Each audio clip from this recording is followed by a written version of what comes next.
चलिए क्वेश्चन है कि चलती हुई बस से बाहर कूदते समय सावधानी की आवश्यकता क्यों पड़ती है, ठीक है ना। यानी बस हो या ट्रेन हो, है ना, कोई भी गाड़ी हो सकता है, आप उसमें से कूदते हैं तो क्या हो सकता है, एक बार कूदने पर आप मुँह भर गिर सकते हैं या जख्मी हो सकते हैं, ठीक ना, या दुर्घटना हो सकती है, ठीक ना। तो इस तरह को सावधानी बरतने के लिए देखिए इस क्वेश्चन के माध्यम से समझिए।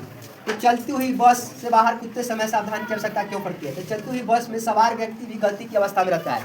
आप बस के अंदर बैठे हुए हैं, है ना, तो आप ये ना सोचिए कि हम विराम अवस्था में नहीं, है ना, हम गति की अवस्था में रहते हैं। कौन अवस्था में रहते हैं, गति की अवस्था में। जब अगर ब्रेक लगाता है तो हमारी शरीर के जो हिस्सा, ऊपरी हिस्सा जो होता है क्या करता है, आगे की ओर झुकता है ना, झुक जाता है, या एक बार पीछे की ओर झुक जाता है ना, तो क्या होता है, हम लोग धरफरा जाते हैं, है ना, यानी गिर जाते हैं। तो शरीर का ऊपरी हिस्सा क्या रहता है, गति में रहता है। जब वह बस से बाहर कूदता है तो उसको पैर जमीन पर घर्षण के कारण विराम अवस्था में आ जाता है ना, यानी रुक जाता है। एक बार जाइएगा तो एक बार रुक जाएगा घर्षण के कारण, ठीक है। तो यानी अर्थात कहने का मतलब कि जब कोई व्यक्ति बस में सवार रहता है तो उसका शरीर की ऊपरी हिस्सा जड़त यानी गति की अवस्था में रहता है, यानी बस की गति की दिशा में गिर जाता है और जख्मी हो सकता है।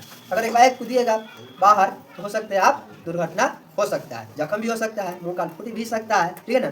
इसलिए सावधानी बरतने के लिए, गिरने से बचने के लिए क्या करना चाहिए, बस में से अगर बाहर निकलते हैं तो हमको गिरने से बचने के लिए क्या करना चाहिए। तो देखिए गिरने से बचने के लिए, है ना, गिरने से बचने के लिए हमको बस से जब निकलते हैं तो बस के जोड़े है ना, दौड़ के कुछ दूरी तक जाएंगे और धीरे धीरे अपनी गति की अवस्था को क्या करेंगे, कम करेंगे। तब हम क्या करेंगे, दुर्घटना से बच जाएंगे या गिरने से बच जाएंगे, ठीक है ना, कोई जख्मी होने से भी बच जाएंगे। तो सावधानी में यह लिखा हुआ है, गिरने से बचने के लिए व्यक्ति को बस की गति की दिशा के साथ साथ कुछ दूरी तक दौड़कर धीरे धीरे अपनी गति खत्म करनी चाहिए। यही रहा। तो आप लोग अगले बार से क्या, कोई भी गाड़ी या ट्रेन बस पर चढ़िएगा तो ऐसे सावधानी बरतिएगा, ठीक है।